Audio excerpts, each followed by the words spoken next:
Okay, so today we're going to focus on that reading from Romans and go into a little more of a discussion of theology because we have some concepts in this reading that can be really helpful, so we're going to spend a little time with them. Paul writes, "You are not under law, but under grace." Okay, so being freed from the law, sin has no dominion over you. But then he goes on to talk about obedience. But if there is no law, then what are we following or adhering to? What are we obeying? God's rules? Isn't that the law? Yeah, we could probably go around and around a few times on this one. So we're going to start with the concept of paradox. Two seemingly opposite things that are both true. This is what we use to describe how we as human beings are both saint and sinner. Justified by grace because of Jesus, and at the same time understanding that we are human and we know that we will make mistakes. We are human, therefore we are sinners, therefore we sin. We need the grace of God to set us free from that power of sin and death. We cannot free ourselves.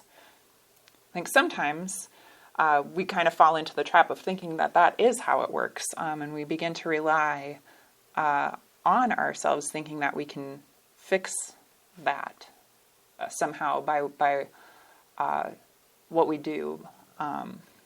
Like we could justify ourselves or save ourselves, but we can't. We can't earn or deserve that gift from God. That's grace. I mean, we have a time of confession and forgiveness every week because we can't free ourselves from sin. God frees us. We are saved by grace through faith, which is a gift from God.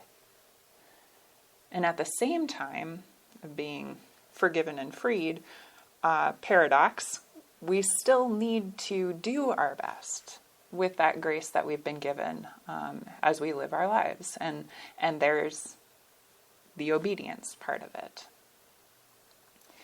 In Lutheran theology, there are three uses of the law. Biblical law, God's law. The first use is the law as the law, right? The rules you must follow. The second use of the law is that it points us to our need for Jesus, to our need for forgiveness and grace. Because in studying the law, we realize the extent to which we have failed to keep it perfectly or failed to keep it well, the extent to which we are sinners, and how much we need God's forgiveness and God's grace. And then there's the third use of the law, is after all of that, being forgiven and freed by the grace of God, what do we do? What now? Well, the third use of the law is as a continuing guide. At this point, forgiven and freed, it still guides us in our lives. It's a way to kind of give us a standard of measure to guide us in how we go forward and live faithfully. Paul writes, should we sin because we are not under the law but under grace? No, of course not.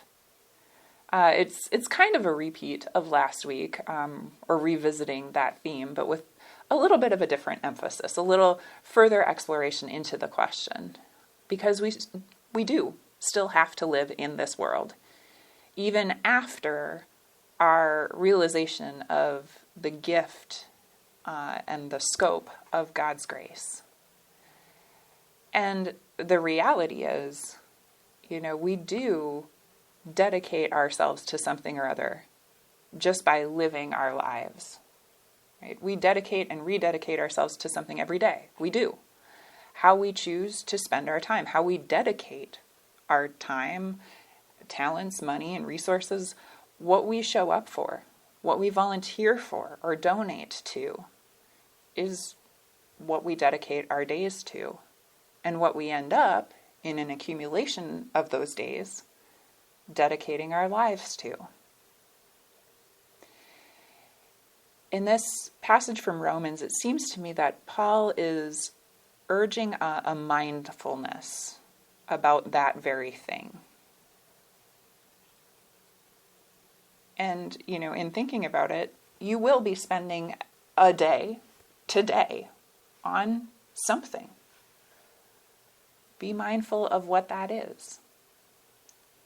And tomorrow is the same, and so on, as our lives and our story continue to unfold.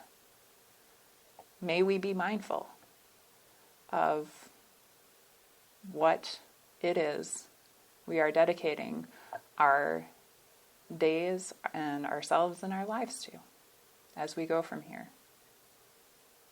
Amen.